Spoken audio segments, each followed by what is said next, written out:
It's been a stressful time for Apple as a company. They're worried about these batteries. On top of everything else, when they're replacing batteries in some phones, the devices are exploding. I can't believe I'm talking about Apple like this. It's weird. I don't like it. This is not who Apple is. What's going on, guys? This is Sam, and today I want to update you on the mess that is the Apple battery replacement program. If you have an iPhone 6, 6S, 7, or iPhone SE model, you are now eligible for a $29 battery replacement if you notice your device being slow. In December, Apple was caught slowing down devices without user consent. Many lawsuits were filed.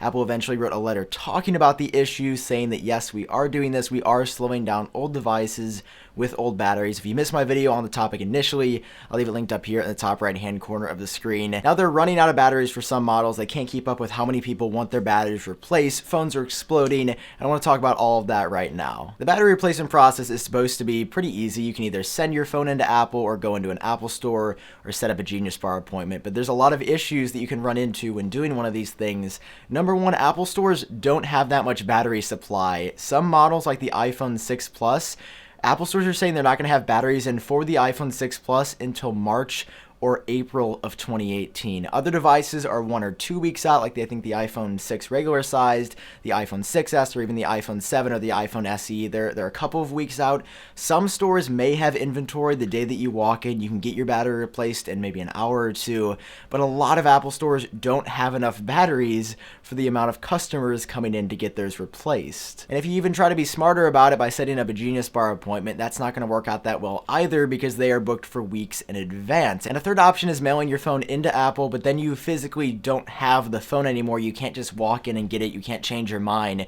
You sent your phone in the mail, and it's going to take however long it takes Apple to fix it until you get that phone back. I couldn't imagine being Apple in this situation. You messed up, you were slowing down devices, then you launch this program, and customers are going to be even more angry that they go into a store and can't get a battery for up to a couple months in the future, which is a very long time. If your phone's extremely slow, if you're fed up with it, it plays in again to the planned obsolescence narrative. I don't think from the beginning Apple had any ill intentions here. I mean, they're the richest company in the world already. I don't think they need to scrape every last cent from customers that they can by tricking them, by slowing down their phones to buy new products. That seems a little far out there for me, but it does sort of play into that, because if you go into an Apple store, you're excited to get your new battery, you think your phone's going to be running quickly, maybe in 3 or 4 hours after you visit the Apple store, and then you're told, oh, well, for your model, we're not going to get batteries for 4 or 6 weeks, maybe March, April of 2018. But hey, have you heard about the iPhone 10? It's got this really great display, great camera. We also have the iPhone 8 and the iPhone 8 Plus, iPhone 7, iPhone SE. Like, if you want to upgrade, we've got phones in the store today. You can totally do that. At the end of the day, an Apple Store employee's job is to make customers happy, but I can't not think that could be something that a lot of customers are going to be taking advantage of. I mean, if you're told you have to wait this long for a faster phone, for $29, which is obviously a pretty good deal in comparison to spending $600, $700, $800 on a new phone, but getting it right then, you're going to have to decide which one is worth it for you. It's just such a bad situation for everyone. Apple doesn't have enough batteries now after launching this program. You might have to wait a long time. There's been very intransparent communication about how many batteries are out there, when Apple stores get shipments. Some people tell you when they're going to get batteries. Other Apple stores tell you nothing when they're not going to be getting shipments in. You just have to wait. And it's hard because customers want new batteries. They're tired of their devices being slower. But I wish Apple could also just publicly post how many batteries they have, what they're doing to make sure these get in the hands of customers, that they're 100% for sure not participating in planned obsolescence, because a lot of people have lost their trust in Apple. Pretty much everybody that isn't super involved in the tech scene that I brought this issue up with said, oh, I knew they were doing that for years, like 100%. And the way they were talking, it reaffirmed the belief that Apple was taking advantage of them in the first place and never admitted that. And it's going to be really hard from a PR standpoint for Apple to come back from this. I mean, they were slowing down customers' phones, and they didn't tell them. It doesn't matter what the reason is. Even if they were doing it for customers' best interests, they didn't tell customers that they were doing it for their best interest. It looks really bad when third parties, when media comes out and says Apple's doing something wrong, and then the company has to respond a few days later. It would have been so much better for Apple had they just been upfront about it. When they released iOS 10.2.1 in the release notes, it should have said, hey, because of this unexpected shutdown fix, your device might get slow when the battery degrades. They just said, we're going to make sure your phone doesn't unexpectedly shut down.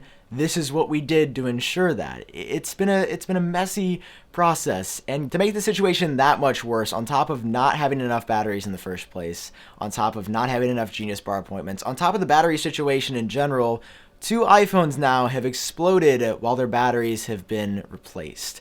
And Apple stores, I think, have had to be evacuated. I feel like this situation can't get much worse. This is the first thing I think of when I think about the situation is the Note 7. The Note 7's exploding, the battery defect, the massive recall.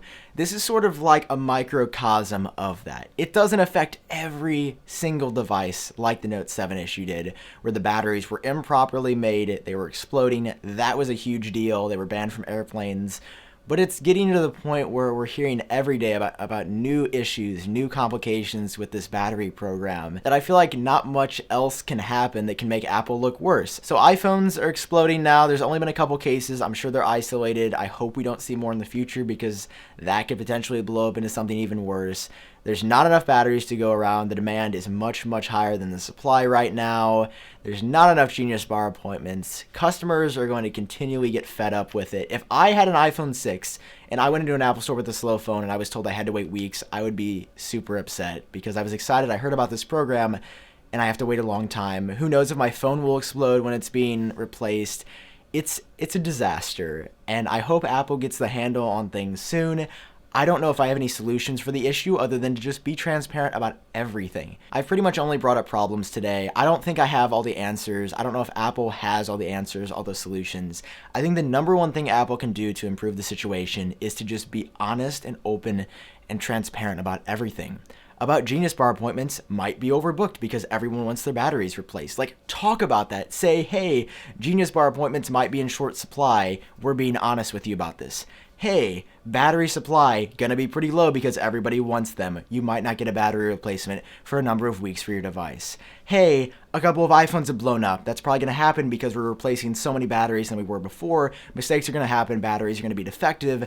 That's what happens when you're dealing with multiple devices on a daily basis. We're sorry. All we've gotten so far is a letter talking about what they're doing, talking about the battery replacement program, talking about what we're gonna see in iOS 11.3.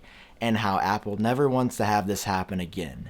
But they're facing a lot of issues, a lot of challenges right now that they need to address. Because if you're only hearing about these issues from third parties, from news websites, from blogs, from YouTube channels, people watch those. People read those articles. I guarantee Apple reads those articles. They see the videos. I don't think they see these videos, but they see others about people talking about the issue, voicing their concerns. And I think Apple just hasn't said anything. I'm proud of them for what they've done so far. I appreciate, and I think it was a great move to reduce the cost of battery replacements. That was a smart move, and I congratulate Apple for that. Talking about what's coming in iOS 11.3, the next major software update in early 2018, that's a good move. You're being more transparent with users about how their battery is. But not saying anything about the issues that are coming up on a daily basis with iPhones that could potentially blow up, with a lack of Genius Bar appointments, with a lack of batteries. It looks really bad. To keep reading new articles every day from third-party sources, batteries for this could be low. Genius Bar appointments, super full. You see Apple employees and Apple support employees talking on the Apple subreddit like, we're only people, we can only handle so many batteries a day, so many cases a day, please cut us some slack. But Apple themselves is not saying anything. And I think in this kind of a situation where they were already caught lying in the first place, not being transparent about every part of this process is the worst thing that they can do. I'd love to hear your thoughts on this as always, especially from the people that want to get their batteries replaced, that maybe have already gotten their batteries replaced. Let me know down below in the comment section how your experience has been. I'm speaking about all of this as a third party to the situation. I haven't gone to an Apple store. I haven't had an interaction with an employee. I haven't called to get my battery replaced. I don't own an affected device or a device that's really slow because of its battery. But if you are, I'd love to hear about your experience, good, bad, somewhere in between, and see how you guys feel about this issue. Because I can feel one way. I cover Apple news. That's this channel.